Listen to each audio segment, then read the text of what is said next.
অনেক দিন। সেসব গল্প বলবো এবার। 1 2 3।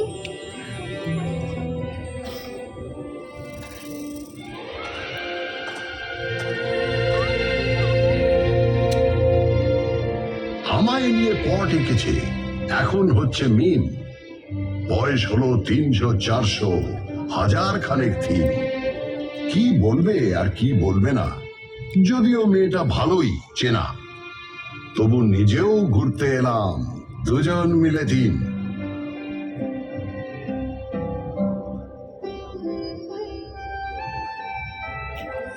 আপনারা এখন যেখানে বসে আছেন, এক সময় সেখানে ঘোরাফেরা করতো।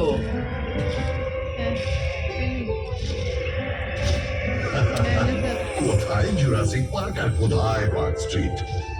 এখান থেকে শুরু করলে মোবাইল ফোনে আসতে আসতে 52 এপিসোড লেগে যাবে।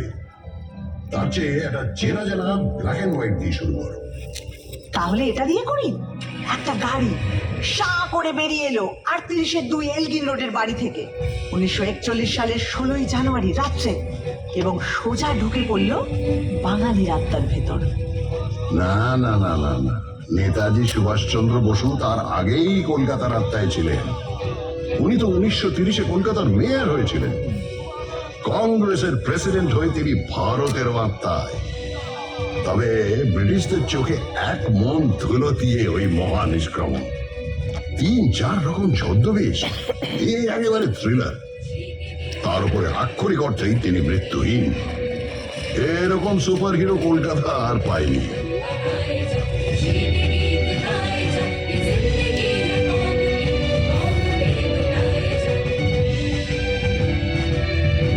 আচ্ছা, কলকাতার সবচেয়ে বড় ভিলেন কি?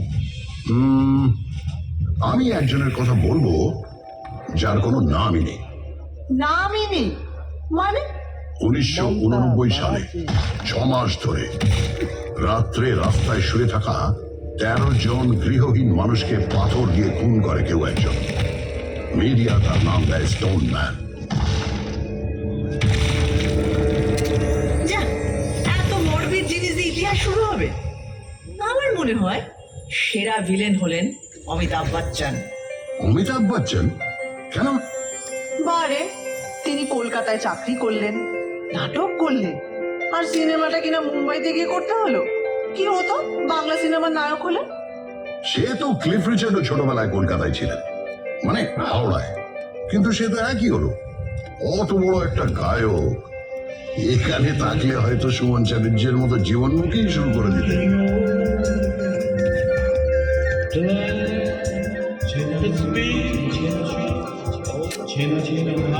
আর পেলে পেলে কলকাতায় ছিলেন না?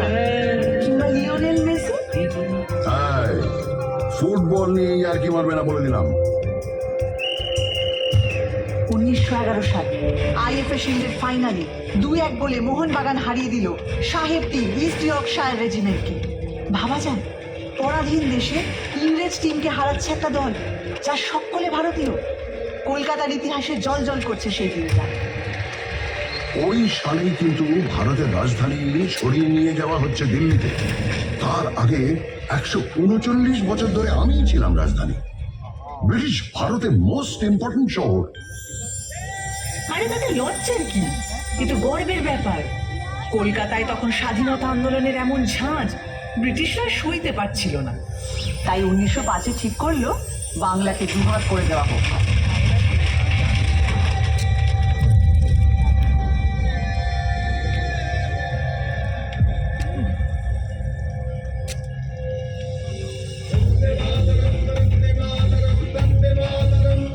লর্ড কার্জন একটা চিঠিতে লিখছেন, কলকাতাকে সফল চক্রান্তের সিংহাসন থেকে সরাতেই হবে। আরে সুরেন্দ্রনাথ ব্যানার্জির নেতৃত্বে এখানেই তো তৈরি হয়েছিল জাতীয়তাবাদী ইন্ডিয়ান অ্যাসোসিয়েশন, তারপরে এখানেই হয়েছিল অল ইন্ডিয়া ন্যাশনাল কনফারেন্স, আর সেই থেকেই তো কংগ্রেস। সাধে কি ব্রিটিশরা সুরেন্দ্রনাথকে বলতো সারেন্ডার নট? বঙ্গভঙ্গ তো করেই উঠতে পারলো না সাহেবরা প্রতিবাদের চোটে। হ্যাঁ, আর বছর 6 পরে রেগে মেগে রাজধানীটাই বদলে দিল। এতেই তো প্রমাণিত হয় তুমি একটা সাংঘাতিক জাগ্রত শহর, প্রতিবাদের শহর। যাকে কিনা ব্যঙ্গ করে একদিন বলা হবে মিছিল নগরী, এমনকি মুমূর্ষ নগরী। আচ্ছা, মুশকিল হলো। তোমাকে তো লোকে সিটি অফ জয়ও বলে। ব্রিটিশদের সময় তোমাকে বলা হতো the second city of British empire, মানে লন্ডনের পরেই। সে তো পয়সার জন্যে। এখান থেকে ব্রিটিশদের কি মুনাফা, রাজস্ব আদায়, পাট বিক্রি, কোটি কোটি টাকা। কি মুশকিল! কলকাতার নিন্দে করলে ক্ষেপে উঠবে, আর কলকাতার প্রশংসা করলে নিজে নিন্দে করতে শুরু করবে। মানে তর্ক লাগাও, তাই না? সে তর্কাতর্কি আমার রক্তে। ভারতে সেন্সরশিপের প্রথম আইন তৈরি হয়েছিল কেন জানো? 1872-এ গিরিশ ঘোষ যখন এই শহরেই তৈরি করলেন ন্যাশনাল থিয়েটার। প্রথম নাটকটাই হলো দীনবন্ধু মিত্রের নীল দর্পণ।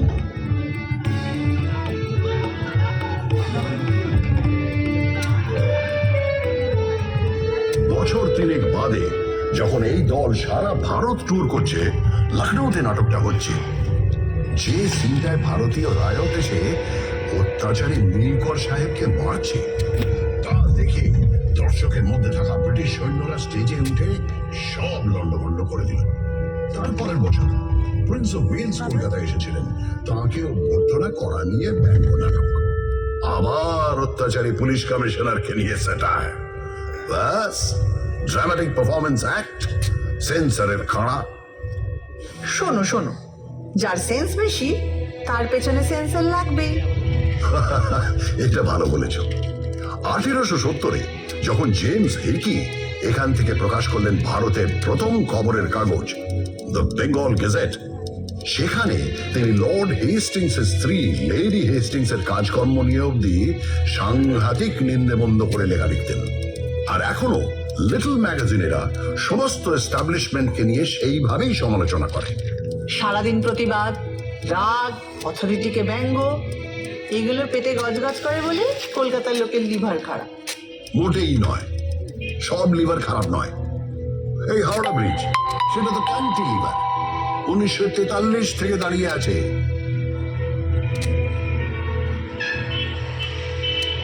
তা বটে, রোজ লাখ লাখ গাড়ি ঘোড়া, মানুষ, কত কিছুই যাচ্ছে, অথচ এতটুকু টস খায় না।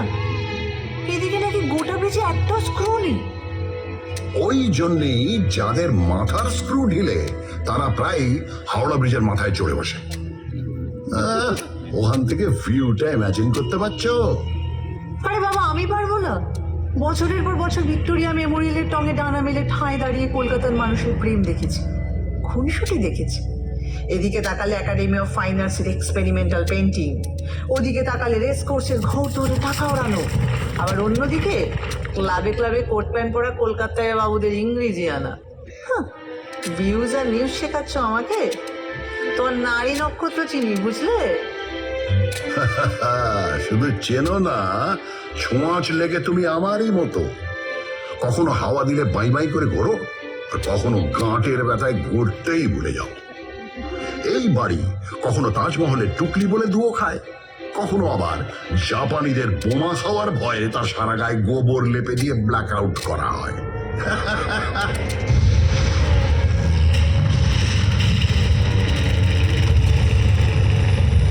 অত হাসির তো কিছু নেই, তোমার মুখে তো কঙ্কালির পোঁছ নেই বাবু। ওই দ্বিতীয় বিশ্বযুদ্ধের সময় যখন তোমার রাস্তায় শুয়ে খিদের জ্বালায় শয়ে শয়ে লোক মরেছে, আর অন্য লোকেরা তাদের ডিঙিয়ে নির্দ্বিধায় অফিস করেছে, আড্ডা মারতে গেছে, ফ্যান দাও ফ্যান দাও চিৎকার চাপা দিতে দরজা জানলা বন্ধ করে গ্রামাফোনের গান শুনেছে, তখন কোথায় ছিল তোমার প্রতিবাদী ফটো ফটো? দেখো, যা করার অনেকটাই করা হয়নি, কিন্তু পাড়ায় পাড়ায় লঙ্গরখানা খোলা হয়েছিল, সে তো ঠিক। আর দুর্ভিক্ষটা সরকার, রাজনীতিবিদ, আমলাদেরও তৈরি। স্বয়ং উইনস্টন চার্চিলও সে দায় এড়াতে পারেন না অতগুলো লোকের মৃত্যুর, যাদের সম্পর্কে তিনি বলেছিলেন, এমনি না খেতে পাওয়া বাঙালিরা আরেকটু না খেতে পেলে বিরাট ক্ষতি নেই। সেটাও মনে রেখো। এও মনে রেখো, বিজন ভট্টাচার্যের অসামান্য নবান্ন নাটক অভিনীত হয়েছিল এই দুর্ভিক্ষ নিয়েই, এই শহরে। তা অবশ্য ঠিক। 1942-এ তৈরি হওয়া আইপিটি, ইন্ডিয়ান পিপলস থিয়েটার অ্যাসোসিয়েশন ছিল বামপন্থী শিল্পীদের সংগঠন, যা থেকে কলকাতায় কত মণিমুক্ত জন্ম হয়েছে তার ইয়ত্তায়।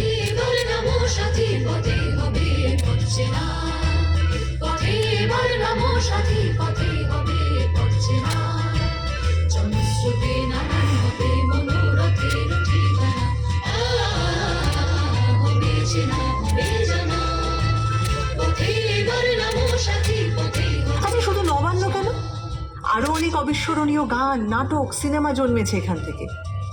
আইপিটিআইরই তো ঝলমলে হিরে উৎপল দত্ত, সুচিত্রা মিত্র, জ্যোতিরিন্দ্র মৈত্র, দেবব্রত বিশ্বাস, সলিল চৌধুরী, তৃপ্তি মিত্র, ঋত্বিক ঘটক এবং এরই ভাবশিষ্য মৃণাল সেন।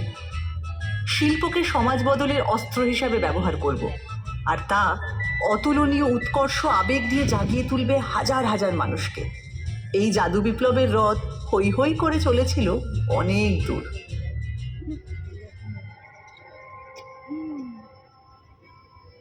তেতাল্লিশের দুর্ভিক্ষের প্রায় 170 বছর আগে, তখনও তুমি জন্মাওনি। যখন 76-এর মন্বন্তর এসেছিল, সেও তো মানুষেরই তৈরি দুর্ভিক্ষ, ব্রিটিশদের তৈরি দুর্ভিক্ষ। তারা মানুষকে হিংস্রভাবে নিংড়ে খাজনা নিচ্ছিল, ধান জমিতে আফিম আর নীল চাষ করছিল। তখনও পড়ে পড়ে আমার বুকে মরেছে লাখ লাখ অসহায় মানুষ। কি করব, চুপচাপ চেয়ে থেকেছি। তখন যদি একটা আইপিটিএ থাকতো। তোমার ইতিহাস তো জেগে থাকার ইতিহাস, ঘুমিয়ে থাকারও ইতিহাস। 19 শতকে বাবুরা যখন কাঁড়ি কাঁড়ি টাকা খরচা করে বেড়ালের বিয়ে দিচ্ছিল, যখন গোলাপ জলে জলশৌচ চলছিল, তখন তুমি কেমন ছিলে বাবু? আধা ঘুমন্ত বলছিলে। আমার ফ্রড করে প্রাণ কৃষ্ণ কোথায় গেলি? আমার ফ্রড করে প্রাণ কৃষ্ণ কোথায় গেলি? I am for you very sorry, I am for you very sorry. আমার গোল্ডেন বডি হলো কালি, আমার ফ্রড করে, আমার ফ্রড করে। আমার দারুণ মজা লাগছিল। যে চপচপে তেল মেখে 4 ঘোড়ার গাড়ি চড়ে চান করতে যায়, তার একটা বেপরোয়া গ্ল্যামার আছে, এটা মানবে তো? আর দেখো, বাবুদের ওই বাড়াবাড়ি না থাকলে বাইজি নাচের সমজদারিও থাকতো না। তাদের টাকায় ঢালাও স্কুল কলেজের পত্তনও হতো না। আর আমার সবচেয়ে আলো ভর্তি পার্বণ দুর্গাপুজোটাই হতো না। দুর্গাপূজাটাই হতো না? ওমা, কেন? আরে শোভাবাজারের বাবু নবকৃষ্ণ দেব মাদ্রাসা তৈরির জন্য প্রচুর টাকা দিয়েছিল, রাস্তা তৈরি করে দিয়েছিল, সারা দেশ থেকে গায়ক বাজনদার এনে বিশাল সঙ্গীত সম্মেলন করেছেন। আবার পলাশির যুদ্ধের সময় তিনি সিরাজের বিরুদ্ধে চক্রান্তে শুধু সামিলই ছিলেন তাই না, যুদ্ধ জয় উপলক্ষে বিরাট দুর্গাপুজো করেছিলেন। সেটাই তো দুর্গাপুজোকে একটা বড় পার্বণ হিসেবে আমাদের সমাজে প্রতিষ্ঠিত করলো। এ তো ভারী গোলমেলে ব্যাপার। যে লোক বাংলাকে ইংরেজের হাতে তুলে দিল, সেই লোকই আবার দুর্গাপুজো চালু করলো। একদম। বাংলা ইংরেজদের হাতে কিন্তু যেত না যদি সিরাজউদ্দৌলা 1756 বিশাল বাহিনী নিয়ে আমায় আক্রমণ না করতেন। উনি ইস্ট ইন্ডিয়া কোম্পানির সেনাদের গুঁড়িয়ে না দিলে ইংরেজরা চট করে একজন নবাবের বিরুদ্ধে ওভাবে যুদ্ধে নামতো না। যুদ্ধে নাম তো ঠিকই, শুধু প্রপার নাউনগুলো বদলে যেত। ওরা দখল না নিয়ে ছাড়ার জাত নয়।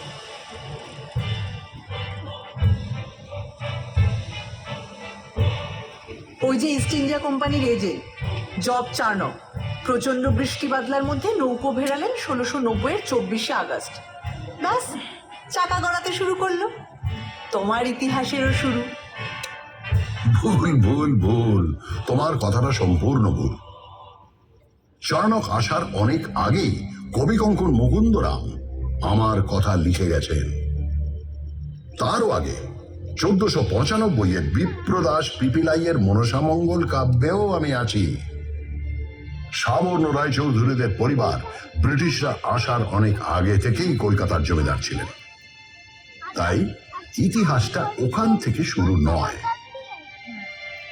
আর 2 নম্বর ভুল হচ্ছে, চার্নক এসে যে চাকাটা খারাপ রাস্তায় গড়ালো তাও কিন্তু নিশ্চিত নয়। রামমোহন রায় সতীদাহ বন্ধ করলেন ঠিকই, কিন্তু অত বড় কাজটা কি করতে পারতেন যদি লর্ড বেন্টিঙ্ক না সাহায্য করতেন? মাইকেল মধুসূদন দত্ত কি বাংলা কাব্যের বাঁক বদল ঘটাতে পারতেন যদি মিল্টনের প্রভাব না পড়তো? আর বঙ্কিমচন্দ্র, উনি কি বাংলায় প্রথম উপন্যাস লিখতে পারতেন যদি ওয়াল্টার স্কট না পড়া থাকতো? সবশেষে বলি, ঈশ্বরচন্দ্র বিদ্যাসাগর কি বিধবা বিবাহ চালু করতে পারতেন যদি ব্রিটিশরা পাশে না দাঁড়াতো? কি হাবি যাবি বকছো? মনে রেখো, শহীদ ক্ষুদিরাম বসুর মরদেহ তোমার রাস্তা দিয়ে নিয়ে যাওয়ার সময় হাজার হাজার লোক ফুল ছুঁড়েছে। তোমার রাইটার্স বিল্ডিংয়ে অত্যাচারী ব্রিটিশকে গুলি করার পর আত্মঘাতী হয়েছেন বিনয়, বাদল, দীনেশ। তোমার এক বিখ্যাত ব্যারিস্টার চিত্তরঞ্জন দাস, যার কাপড় কেচে আসতো প্যারিস থেকে, নিজের সব ইউরোপীয় পোশাক পুড়িয়ে দিয়ে খাদি ধারণ করেছিলেন। আর তিনি আলিপুর বোমা মামলায় যাকে ছাড়িয়ে এনেছিলেন, সেই অরবিন্দ ঘোষ তো ছিলেন পোয়েট অফ পেট্রিয়টিজম। আরে বাবা, তুমি বিপ্লবী সংগঠন অনুশীলন সমিতির শহর। ভারতবাসী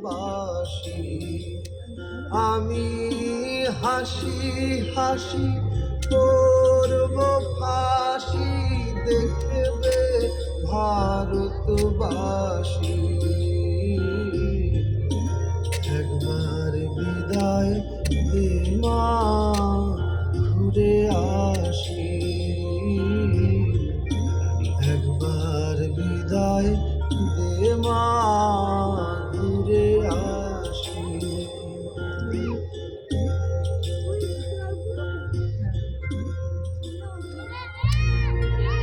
যে মনুমেন্টকে 1828 তৈরি করা হয়েছিল ইস্ট ইন্ডিয়া কোম্পানির 2টো যুদ্ধ জয়ের জন্য, কমান্ডার ডেভিড অক্টনলির স্মরণে 1969 কিনা তার নাম বদলে করে দেওয়া হলো শহীদ মিনার।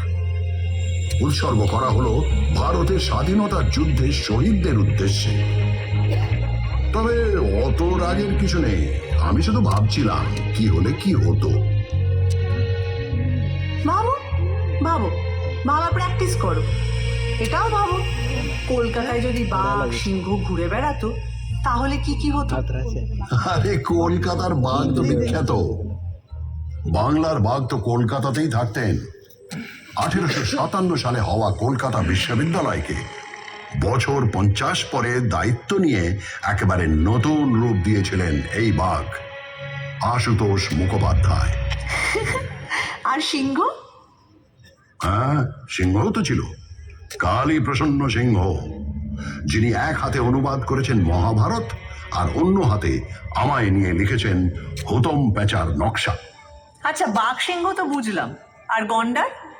হ্যাঁ, গন্ডারও আছে।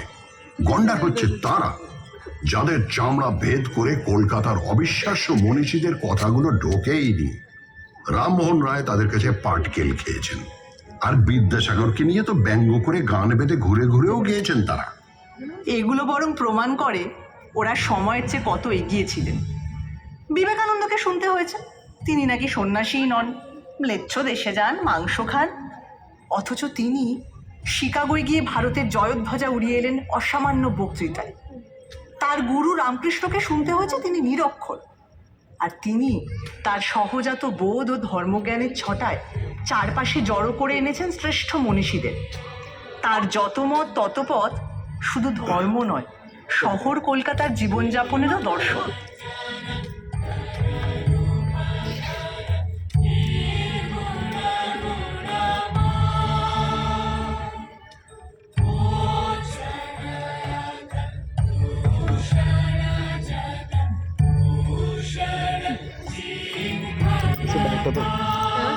আরে রবীন্দ্রনাথ ঠাকুরকেও কম সইতে হয়নি, তার লেখা সব নাকি আবছা।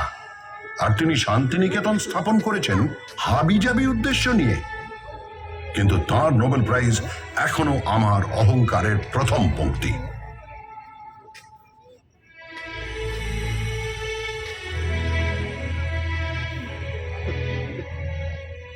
আমি রাজধানীর পদ থেকে 1911 খসে পড়লাম, কিন্তু 2 বছর পরেই আমার মাথায় এমন মুকুট উঠল যার ঝলমলানি থামার নয়।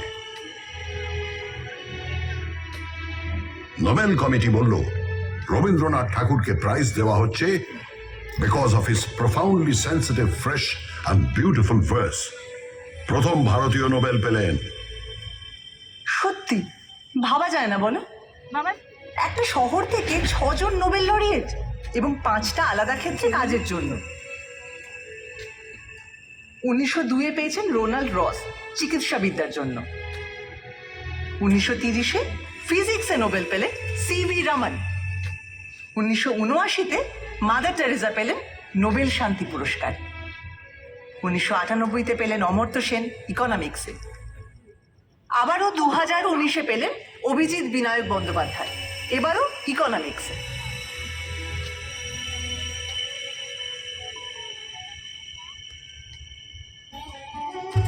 আরে বাবা, নোবেল পাওয়াই তো আর শেষ কথা নয়। নোবেল পাননি তো কি হয়েছে? আমার আকাশে জ্বলজ্বল করছেন বিজ্ঞানী জগদীশ চন্দ্র বসু, যিনি উদ্ভিদ বিদ্যা থেকে রেডিও আবিষ্কার অব্দি ছড়িয়ে দিয়েছেন নিজের প্রতিভা। আচার্য প্রফুল্লচন্দ্র রায়, যিনি প্রথম অইউরোপীয় মানুষ যার সম্মানে ইংল্যান্ডের রয়্যাল কেমিক্যাল সোসাইটি তৈরি করেছে কেমিক্যাল ল্যান্ডমার্ক ফলক। তারপর বলি প্রফেসর সত্যেন্দ্রনাথ